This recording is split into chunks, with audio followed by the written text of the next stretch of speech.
तो स्वागत है आप लोग का भाई। एक बार और पंखा बंद कर दिया हमने।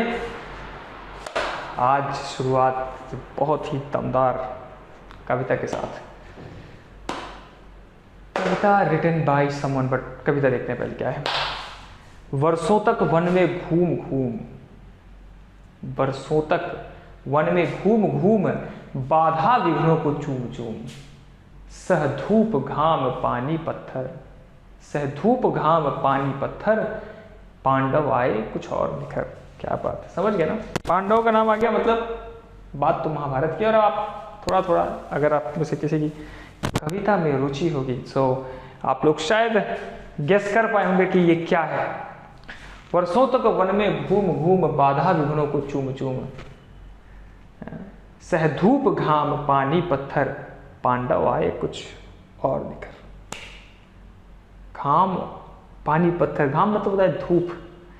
धूप सह करके आज तक कोई निखरा है, पर पांडव निखर गए, ऐसा कविता में बताया है। पांडव आए कुछ और निखर, सौभाग्य न सब दिन सोता है तो आपका भी नहीं सोएगा। ऐसा थोड़ा है कि सिर्फ उन्हीं का नहीं सोएगा। वो सौभाग्य न सब दिन सोता है, आज इसका सौभाग्य देखिए, पता नहीं क्या है, I don't know.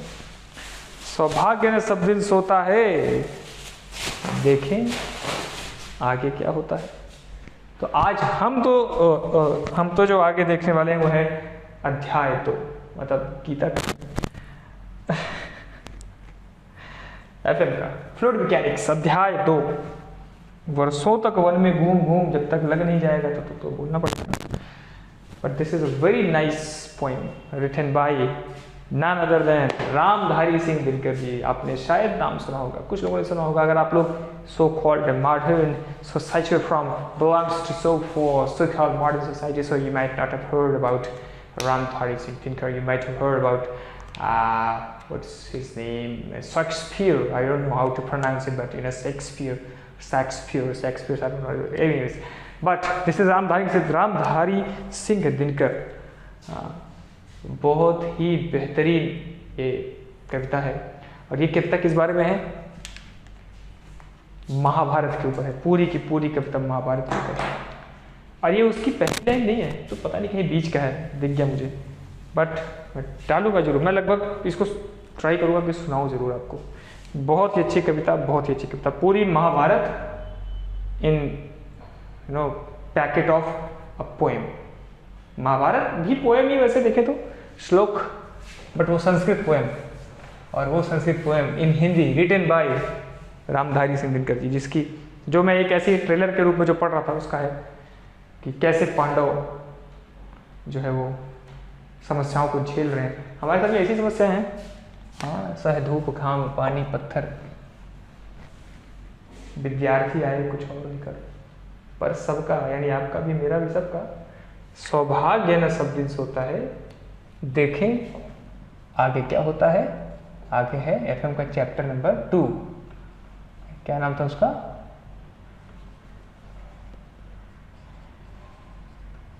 Fluid mechanics. और इसका पार्ट है जो हम लोग आज पढ़ने वाले हैं वो है फ्लूइड स्टैटिक्स। और इसमें भी आज हम पढ़ेंगे प्रेशर मेजरमेंट।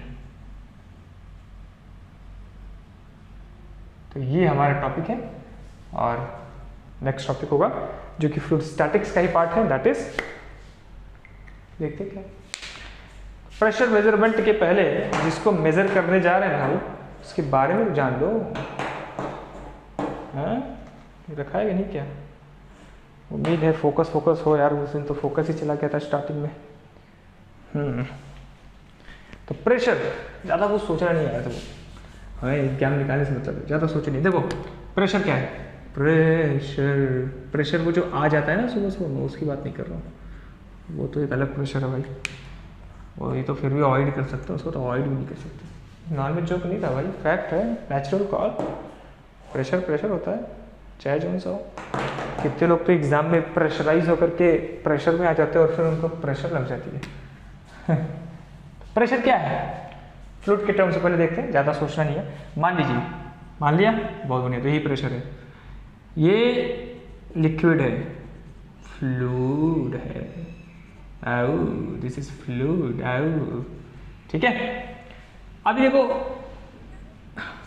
इसमें सारे मॉलिक्यूल्स हैं घूम रहे, टहल रहे, मार एक दूसरे पे लगाए पड़े हैं, कोई ऐसे घूम रहा है, ऐसे मार रहा है, इसको मार रहा है, ये ऐसे मार रहा है, ऐसे मार रहा है, तब हल्का मचाए पड़े हैं मतलब एक दूसरे की जिंदगी में, और इनको रोकने वाला कोई नहीं है, सब इनसे तबाह है, कोई रोक नहीं पा रहे हैं। तो ये सब क्या है ना, अब वो इसको भी मार रहे हैं, क्या हो गया, कौन गिर गया भाई, गिरे हुए इंसान, ओहो हमारा मारकर गिर गया। तो देखिए, तो इस पॉइंट को लेते हैं, ज़्यादा नहीं सोचना है, ज़्यादा दिल पे नहीं लेना है, आया तो आया तो कोई बात नहीं, कौन सी हर चीज़ सबको सभाती है, डोंट वरी, चिंता नहीं करना। तो इस पॉइंट पे अगर देखोगे, पॉइंट नहीं मतलब ये पूरे सरफेस पे देखो, तो सरफेस पे ये सारे जो मॉलिक्यूल है ना, अगर मॉलिक्यूल लेवल पे देखें तो सारे मॉलिक्यूल आकर के ये उधर से आ रहा है, मतलब ये जो जितने आपको टैप्स दिख रहे हैं ना, इनको अलग अलग मॉलिक्यूल समझिए। तो इस पे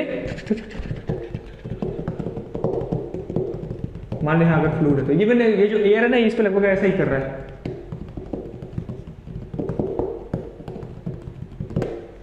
समझ पढ़ने पड़ा कुछ।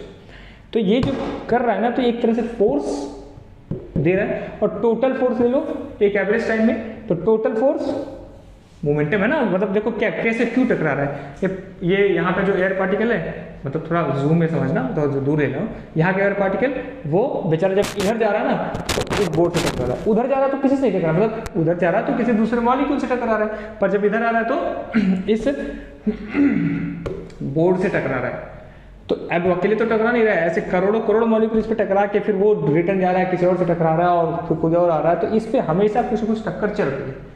वो टक्कर यानी चेंज ऑफ मोमेंटम, देखो एमबी टकराया वापस, तो दूसरा एमबी, तो मोमेंटम चेंज हो गया, मोमेंटम चेंज हो गया, जितने टाइम में चेंज हुआ उस टाइम में क्या बोलेंगे, सॉरी, तो जितने टाइम में चेंज हुआ डिवाइड करेंगे तो फोर्स मिल जाएगा, और कितने एरिया पे सब काम हो रहा है, तो फोर्स डिवाइडेड बाय एरिया क्या आ गया, प्रेशर आ गया। दिस इज प्रेशर, और कुछ नहीं, ज़्यादा सोचना नहीं। तो प्रेशर क्या है, प्रेशर क्या है, प्रेशर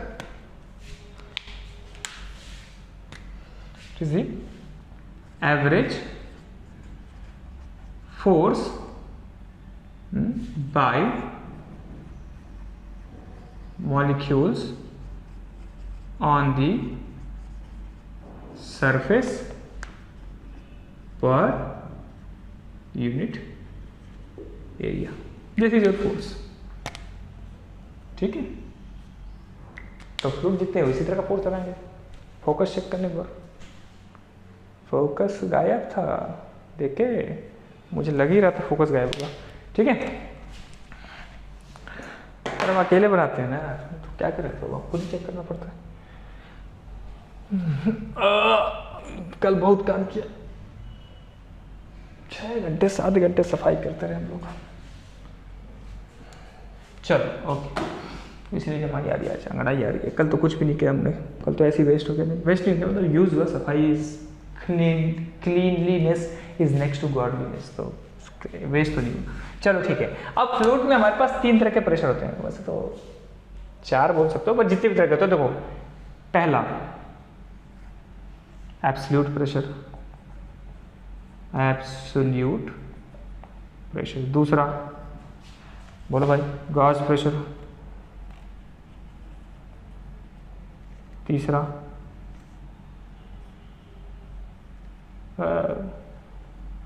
वैक्यूम प्रेशर।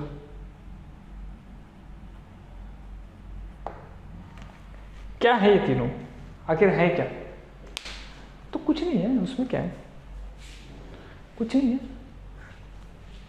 कुछ भी नहीं है यार, ज़्यादा टेंशन नहीं लो। मान लो, चलो एक ऐसे लाइन बना रहे हैं कि सब है क्या।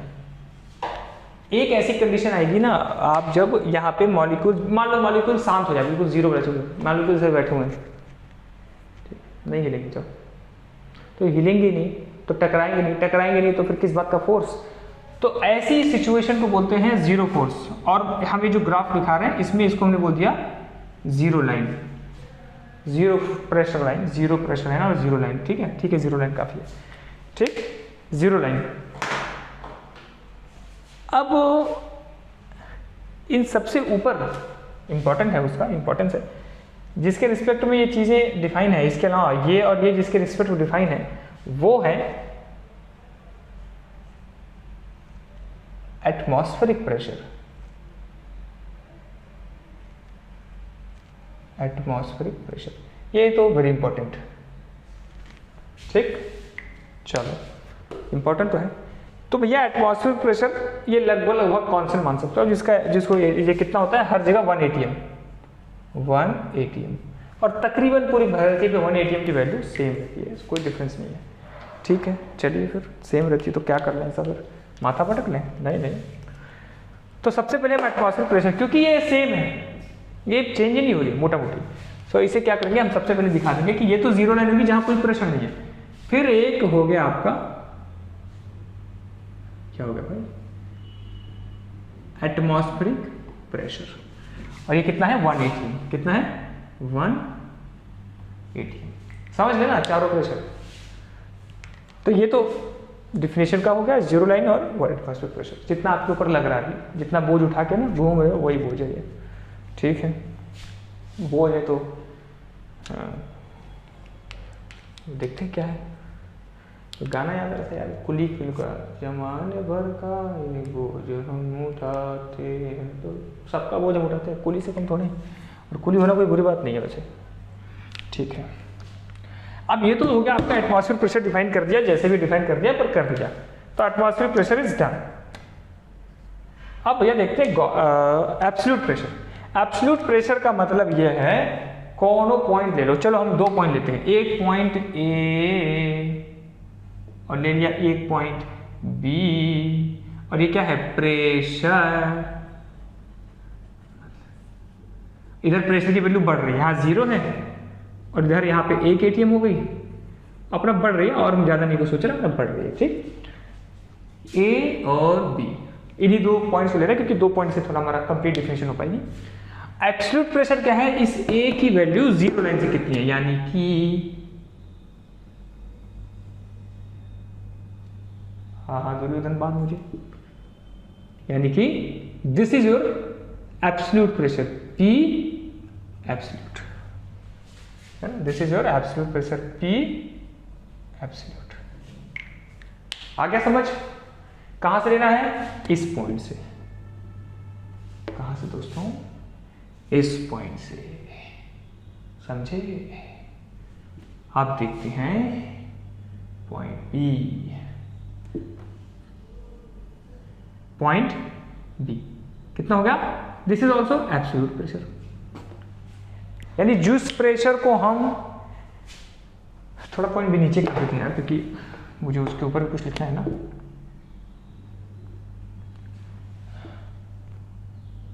और तीर और नहीं बनाएंगे। ठीक, तो हो गया फिर प्रेशर, एब्सोल्यूट प्रेशर पे डिफाइन कर दिया। अब आता है गॉस प्रेशर और वैक्यूम प्रेशर। और गॉज प्रेशर क्या है, क्या है गॉज प्रेशर, ये मतलब क्या समझते क्या?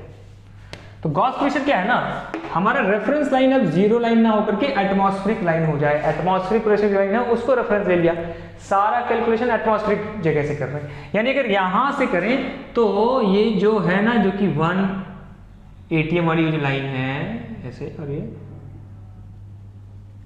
ठीक है। सो अगर हम यहां से, ये जो है दिस इज गॉज, या this is your gauge pressure. अब एटमॉस्फेरिक से लिया है तो देखो दिस इज पॉजिटिव क्योंकि ऊपर की तरफ लिया है, एंड दिस इज नेगेटिव क्योंकि नीचे की तरफ लिया है। तो यहां से पता चला कि गॉस प्रेशर क्या है, पॉजिटिव भी हो सकता है, नेगेटिव भी हो सकता है। तो गॉस प्रेशर भी समझ में आ गया आपको, उम्मीद आ गया होगा, मैंने तो अच्छे से समझाया। अब आप देख लो मैं क्या बताऊं। अब बचा वैक्यूम प्रेशर। तो वैक्यूम प्रेशर कुछ अलग नहीं है, वैक्यूम प्रेशर वही है गॉस प्रेशर के जो नेगेटिव वैल्यू है ना, यानी कि अब देखो चलो, वैक्यूम प्रेशर पहली बात एटमॉस्फेरिक के नीचे नीचे होगा, चलो ठीक है, एटमॉस्फेरिक के नीचे नीचे होगा, यानी वैक्यूम प्रेशर आपका इसमें होगा। जो डिफिनेशन है वो बता रहा हूं, नाम तो नहीं जाना कि क्यों होगा। एटमॉस्फेरिक प्रेशर से जहां कम हुआ ना, प्रेशर तो वैक्यूम के रेंज में चला जाता है। चलो ठीक है, अब मान लो पॉइंट बी हमारा रेंज में है। अब अगर पॉइंट बी को जीरो लाइन से अगर करते हैं तो उसको एब्सोल्यूट बोलते हैं, ऊपर से करते हैं तो गॉस करते हैं, गॉस बोलते हैं, और गॉस का नेगेटिव भी है। तो एक्चुअली दो ही जगह है जहां से हम लोग इसको कर सकते हैं, इसलिए याद रखना इसको हम जब ऊपर से नापेंगे ना, जब हम इस पॉइंट बी को ऊपर से यानी कि एटमॉस्फेरिक से नापेंगे, तो ये जो नेगेटिव गॉस प्रेशर था यही क्या होता है, वैक्यूम प्रेशर,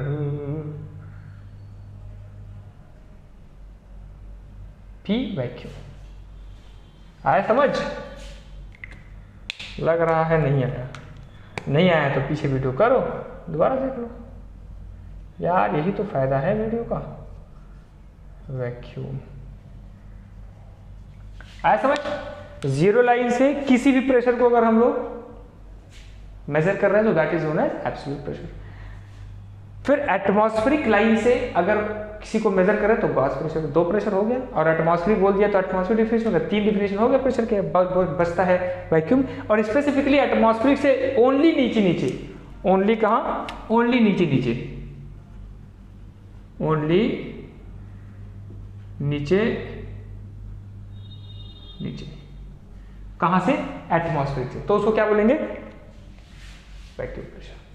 ठीक, चलिए अब इसमें जो वैल्यू फिक्स है उसको देख लेते हैं। तो भाई ये एटमॉस्फेरिक प्रेशर की वैल्यू फिक्स है, तो एटमॉस्फेरिक प्रेशर देख लेते हैं एक बार, थोड़ा सा एटमॉस्फेरिक प्रेशर के बारे में। एटमॉस्फेरिक प्रेशर क्या होगा, एटमॉस्फेरिक प्रेशर क्या होगा, कैसी कौन सी वैल्यू होती है ना, pressure exerted by environment, pressure exerted by environment, अपना इन्वायरमेंट जितना प्रेशर आपके ऊपर अप्लाई कर रहा है, आपकी की क्या, हर चीज पर, दैट इज एटमॉस्फेरिक प्रेशर। अब इसकी कुछ वैल्यू होती है, तो वैल्यू क्या होती है, तो भैया वैल्यू होती है 1 ATM, जो इसका एक्चुअल यूनिट है। चलो, और 1 ATM किसके ऊपर होता है, 1 ATM होता है 1.01325 बार। अभी आएगा, डोंट चिंता मत करो, ठीक। फिर ये होती है 101.325 किलो पास्कल, या 1.01325 इंटू 10⁵ पास्कल। इतना ही नहीं दोस्तों, अभी और सुनिए, इतना ही नहीं, अभी और सुनिए, सुनिए 10 पॉइंट बोल गया था metre of water column and 760 mm of पारा यानी HG कॉलम। समझ में आया दोस्तों? दोस्तों देखो देखो फिर गिरा, देखो फिर गिरा, नालायक कहीं का, कुर्सी टेढ़ी हमारी तो गिरेगा नहीं। ये 10.3 है, ठीक। अब ये तो होगी आपकी एटमॉस्फेरिक प्रेशर की वैल्यू, हो गई ना भैया। प्रेशर को हमने एक नापा ATM में तो 1 यूनिट हो गया, एक नापा बार में दूसरी यूनिट हो गई, किलो पास्कल बोल लो तीसरी यूनिट, हमें क्या जाता है, पास्कल किलो पास्कल एक ही बात है, चौथी यूनिट हो गई पास्कल। और कॉलम अलग अलग कॉलम, जैसे कि वाटर कॉलम या HG कॉलम, ये यूनिट, तो आप इतने यूनिट में प्रेशर को नाप सकते हैं। और मजे की बात है कि मैं भी इतने यूनिट में नाप सकता हूँ, इतने ही नहीं, ऐसा नहीं, दिस इज अ लिमिटेशन। तो और यूनिट्स क्या है, दीज आर यूनिट्स, ये क्या है, these are units of pressure, units of pressure. और वैसे अगर एक बार को थोड़ा सा एक्सपेंड करके लिखें तो एक्चुअली इसको बोल सकते हैं, इसकी जो सबका आधारभूत है बिल्कुल यूनिट का आधारभूत वो होता है क्या, अरे बहुत सिंपल भाई, फोर्स पर यूनिट एरिया, ये है। और इसी को बोलते हैं पास्कल, इसी का नाम क्या है बाबा, पास्कल। रे इसी का नाम पास्कल है, इतने पास्कल, या this is pascal, don't worry. ना इसी में 1000 का मल्टीप्लाई कर दोगे तो किलो पास्कल हो जाएगा, समझ गए ना। अब इसमें मेन आता है थोड़ा सा वाटर कॉलम और Hg कॉलम और कॉलम आता है। तो कॉलम हम आपको बताएंगे, क्या करेंगे बताना ही पड़ेगा, तो काम किया तो बताना ही पड़ेगा। बट कॉलम बताने से पहले थोड़ा सा एक बार देख लेते हैं कुछ और संबंध हैं, जैसे कि और संबंध क्या है, और संबंध कहाँ लिखे, यहीं लिखे क्या, यहाँ लिख देते हैं। और संबंध देखिए, इतना ही नहीं अभी और देखिए क्या है भैया। एब्सोल्यूट नापने के लिए हमने तो 0 से नापना था, नापा था एब्सोल्यूट। तो मान लो पॉइंट ए है, तो पॉइंट ए को लिख सकते हैं इतना, मतलब यहाँ से लेकर के ATM तक, और प्लस इतना, क्या बोल सकते हैं भैया, पी एब्सोल्यूट को क्या बोल सकते हैं, that absolute pressure is equal to, एक तो आपका हो गया पी एटमॉस्फेरिक जितना भी है, पी एटमॉस्फेरिक, और प्लस एटमॉस्फेयर से नापेंगे तो बोलते हैं पी गॉस। पी गॉज इसलिए डिफाइन किया है, वैसे अलग से कोई जरूरत नहीं थी, बट ज्यादातर हर चीज पे एटमॉस्फेरिक प्रेशर अप्लाई होता है। तो बहुत सारे मेजर केसेस में हमारा जो काम का प्रेशर होता है ना, वो एटमॉस्फेयर रिड्यूस करके, क्योंकि सब पे एक बराबर लोड लगा हुआ है। मतलब मान लो सबके पास 10 रुपए हैं, तो 100 रुपए वाले के पास 100 रुपए थोड़े हैं, वो तो एक तरह से 90 रुपए ज्यादा, वो 90 रुपए अमीर है, वो 100 रुपए अमीर नहीं, वो 90 रुपए अमीर, सबके पास 10 रुपए है। थोड़ा सा समझ लो, ऐसा है।